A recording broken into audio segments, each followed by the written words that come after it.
네, 역사를 잊은 민족에겐 미래가 없다는 말이 있습니다. 자, 4년 전인가요? 아직도 잊혀지지 않는 충격적인 여론조사가 하나 있었는데요. 3.1운동이 있던 해가 언제냐라고 물은 결과 10명 중 3명 정도만 1919년이라는 답을 내놨습니다. 절반가량은 모른다거나 아예 응답을 거절했다고 합니다. 자, 물론 역사적 사건이 일어난 모든 연도를 다 외울 수는 없고 그럴 필요도 없습니다. 언제보다는 어떤 사건이었는지 그 의미를 아는 게 훨씬 중요하죠. 자, 그래도 충격은 충격이었습니다. 아니, 3.1운동 해를 모른다니. 자, 분명히 한국사 시간에요. 이 임진왜란은 159 있을 때가 아니라서 1592년.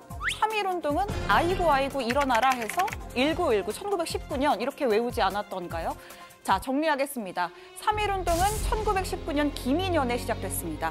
이를 바탕으로 4월 11일 중국 상하이에서 대한민국 임시정부가 수립됐고요. 현대 대한민국 정부 수립의 역사적 기원이 된 겁니다.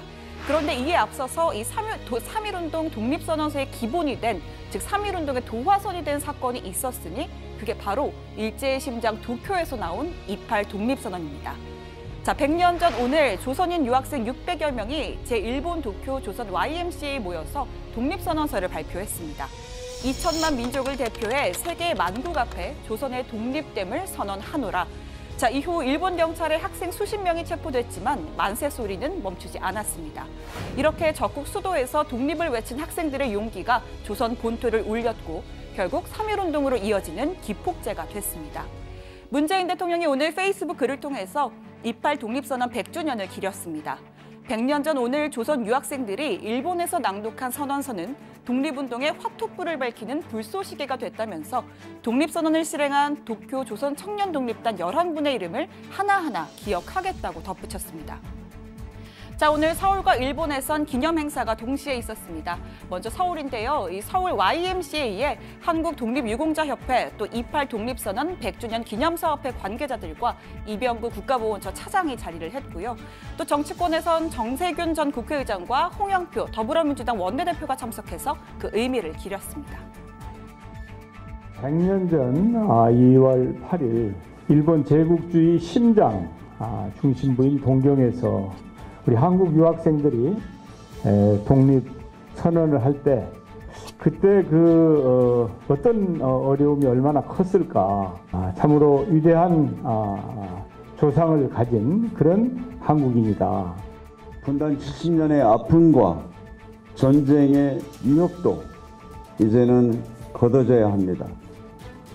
그것이 28 독립선언의 정신이고 우리 민족의 오늘을 더 나은 미래로 도약시키는 길이라고 생각합니다. 도쿄에 있는 제1본 한국 YMCA에서도 기념식이 거행됐습니다. 피우진 국가보훈처장, 또 독립운동가 이회영 선생의 후손인 이종걸 28 독립선언 100주년 기념사위원장이 참석했는데요. 자, 피보훈처장, 통일을 향한 여정은 이웃나라와 함께 걷는 길이 돼야 할 것이라면서 한일 관계의 미래에 방점을 둔 기념사를 했습니다. 한일 양국이 미래지향적 관계를 나가기 위해서는 과거를 바르게 기억하고 피해자의 아픔을 함께 치유해 나갈 수 있는 지혜를 모아야 합니다. 자, 그런데요, 이 기념 행사가 열린 YMCA 회관은 100년 전 독립선언문이 낭독된 그 회관과는 위치가 다릅니다. 100년 전 그곳은 1923년 관동 대지진으로 인해서 불에 타 없어졌는데요. 당시 독립선언에 참여했던 최승만은 YMCA의 정확한 위치를 한 언론에 회고했습니다. 앞에 대학교가 있었다. 근데 옆에는 시내가 흐르고 근데 다리가 있었다. 근데 옛날 지도 비교해보면 여기에 다리가 있었대요. 네, 사실 우리 정부는 그동안 엉뚱한 곳을 독립선언 터로 알고 있었습니다. 2009년과 2015년 두 차례 현지 조사를 벌였지만 별 성과가 없었고요. 최근에서야 그 위치를 파악했습니다. 자, 100년이 지난 지금 그곳은 어떻게 변했을까? JTBC 취재진이 직접 찾아가 봤습니다. 제 옆으로 보이는 곳이 1919년 2월 8일 도쿄 유학생들이 독립선언서를 발표했던 YMCA가 있었던 자리입니다. 이쪽 방향으로 출입문이 나 있었고 240제곱미터 규모의 2층짜리 건물이었습니다. 하지만 지금은 마사루 상해라는 세탁업소가 자리하고 있는데요. 28 독립선언터였다는 표식 하나 없이 방치되어 있습니다. 네, 안타까운 일이죠. 지난해 100주년 기념위원회가 출범한 만큼 조금 더 적극적인 움직임이 있으면 하는 바람입니다. 자, 한편 뿌듯한 소식도 있습니다. 28 독립선언서가 한국어, 영어, 일본어, 중국어, 에스페란토어 등 5개 언어로 부활합니다. 서울시가 서울시교육청 또 사이버 외교관 반크와 함께 만든 번역본을 전 세계 한글 학교와 해외 한인단체에 배포한다고 밝혔습니다.